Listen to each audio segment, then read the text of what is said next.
नमस्कार दोस्तों, कहानियाँ जीवन की में आप सबका स्वागत है। मेरा नाम आरोही है। मैं पहाड़ों के बीच एक छोटे से शहर में रहती थी। मेरी दुनिया इतनी साधारण थी जितनी मेरी जिंदगी के सपने। पिता एक सरकारी स्कूल में अध्यापक थे और माँ घर संभालती थी। हमारा घर छोटा था पर हमेशा प्यार, हंसी और विश्वास का माहौल रहता था। बचपन से ही मुझे कहानियाँ पढ़ने का शौक था। शायद इसी वजह से मैं हमेशा एक सच्चे प्रेम की कहानी का सपना देखती थी। मुझे लगता था कि एक दिन कोई आएगा जो मुझे ऐसे देखेगा जैसे कोई अपना घर ढूंढ लेता है। मेरे लिए सरल सोच सबसे बड़ी कमजोरी थी। इन्हीं दिनों मेरे रिश्तेदार ने माँ ने से कहा कि एक लड़का है विराज।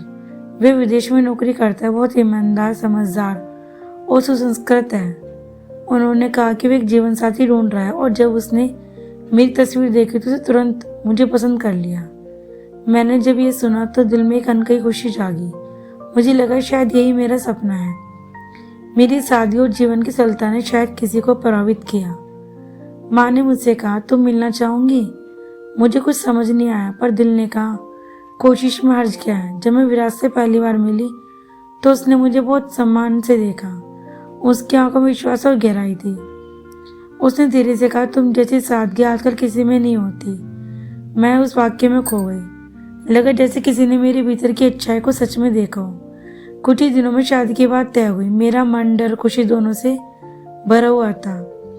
मैंने कभी किसी से प्रेम नहीं किया था, इसलिए सब नया था। शादी धूमधाम से हो गई, संगीत, मेहमान, हंसी, सब कुछ एक सपने जैसा था। सब लोग कहते, आरोही को तो बहुत अच्छा पति मिला, कितना संभाल कर रखेगा अपने पति को।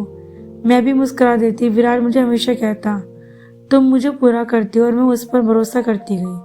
शादी के बाद मुझे पहाड़ों पर घुमाने ले गया। हमारी हर तस्वीर में मुस्कान थी, पर मुझे क्या पता था हर मुस्कान के पीछे एक अंधेरा छुपा है। 10 दिनों के बाद वो मुझे विदेश लेकर चला गया। मेरे लिए नई दुनिया, नए लोग, नया जीवन। एक बड़े शहर की चमक ने मुझे मोहित कर लिया, पर जल्दी मुझे मेरे सपनों और हकीकत के बीच का फर्क दिखने लगा। एक दिन विराट ऑफिस चला गया, मैं अकेली थी। तभी दरवाजे की घंटी बजी। मैंने सोचा शायद किसी सामान की डिलीवरी होगी। जब मैंने दरवाजा खोला, सामने एक अनजान औरत खड़ी थी।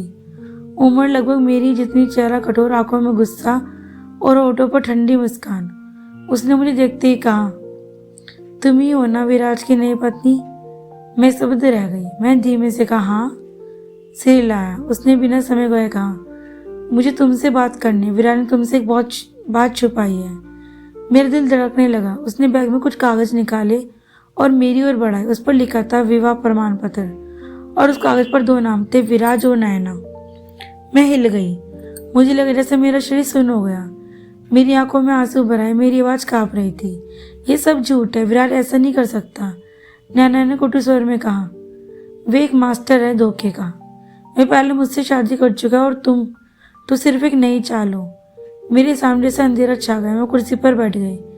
नैना ने एक और झटका दिया, और सुनो, वो औरतें सिर्फ उसके लिए खिलौने हैं। वह हर देश में खेल खेलता है, शादी, प्यार, भरोसा, सब उसके लिए बस एक खेल है। मैं रोने लगी। मेरी आंखों में आंसू बहते गए। मन में एक ही सवाल गया, क्या मैंने गलत इंसान से शादी की? नैना जाने लगी, पर जाते जाते बोली, वह तुम पर विश्वास नहीं करता, तुम्हें बस इस्तेमाल कर रहा है। तुम्हें सच जानना होगा, पर अपनी कीमत पर। मैं पूरी तरह टूट गई थी। रात में विराज आया। मैंने उससे पूछा, क्या तुम शादीशुदा हो?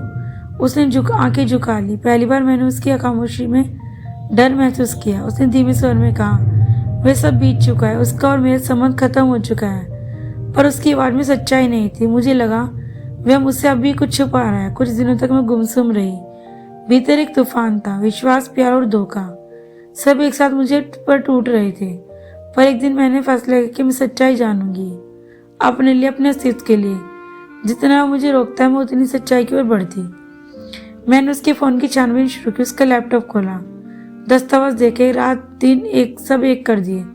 कुछ दिनों में मुझे पता चला कि उसका असली काम विदेश में महिलाओं से शादी करके उनकी पहचान, दस्तावेज और पैसा हड़पना था। वह एक गिरोह का हिस्सा था। उसका मकसद भावना ही नहीं, लाभ था। मेरे पैरों तले जमीन खिसक गई। एक दिन देर रात मैंने उसका सामान खोजते एक फाइल पाई। उस फाइल में कई लड़कियों की तस्वीरें थी। उन तस्वीरों पर लिखावट थी, शादी की तारीख, पैसे की रकम और फिर गायब होने की तारीख। आंसू मेरी आंखों में बहते गए। मैं सोचती थी कि धोखा सिर्फ कहानियों में होता है और वह मेरी हकीकत थी। अब मेरा डर खत्म हो चुका था। मैं नैना से संपर्क किया। उसने मुझे एक पुराना पता दिया। वहाँ विराज अवैध काम करता था। मैं वहाँ गई। अंधेरी जगह थी, कुछ अजीब लोग घूम रहे थे। मेरा दिल जोर से धड़क रहा था, पर अब मैं पीछे हटने वाली नहीं थी। अचानक विराज भी वहाँ आ गया। उसने मुझे देखकर कहा, तुम यहाँ क्या कर रही हो? मैंने कांपते हुए कहा, मैं सच जानने आई हूँ। तुमने मुझे धोखा क्यों दिया? विराज की आंखों में कोई नरमी नहीं थी। उसने नजरों को मोड़ा, ठंडे स्वर में कहा, तुम मेरे लिए बस एक काम थी। मैं तुम्हें इस्तेमाल कर रहा था। उसकी आवाज में कोई भावना नहीं थी। मैं टूट गई पर डरी नहीं थी। मैंने सांस जुटाकर कहा, मैं अब चुप नहीं रहूंगी, तुम्हारे खेल का पर्दाफाश करूंगी।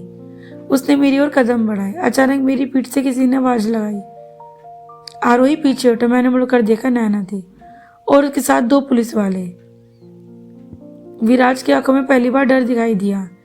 नैना ने कहा, तुमने सोचा था हर बार तुम्हारा खेल सफल होगा, लेकिन इस बार तुम गलत औरतों से टकराए हो। विराज भागने की कोशिश करने लगा, लेकिन पुलिस ने उसे पकड़ लिया। उसे हथकड़ी लगाई। वो मुझे घूरते हुए बोला, तुम्हारे जैसे लोग सिर्फ इस्तेमाल के लिए बने हैं। मैंने दर्द स्वर में कहा, सादगी कमजोरी नहीं होती, चरित्र होती है। पुलिस उसे ले गई। नैना मेरे पास आई। उसके चेहरे पर आती है। मैंने धीमे से पूछा, तुमने मेरी मदद क्यों की? उसने कहा, क्योंकि किसी को एक खेल खत्म करना था। मैं बाहर निकली। आसमान साफ था, बादलों के बीच सूरज उठ चुका था।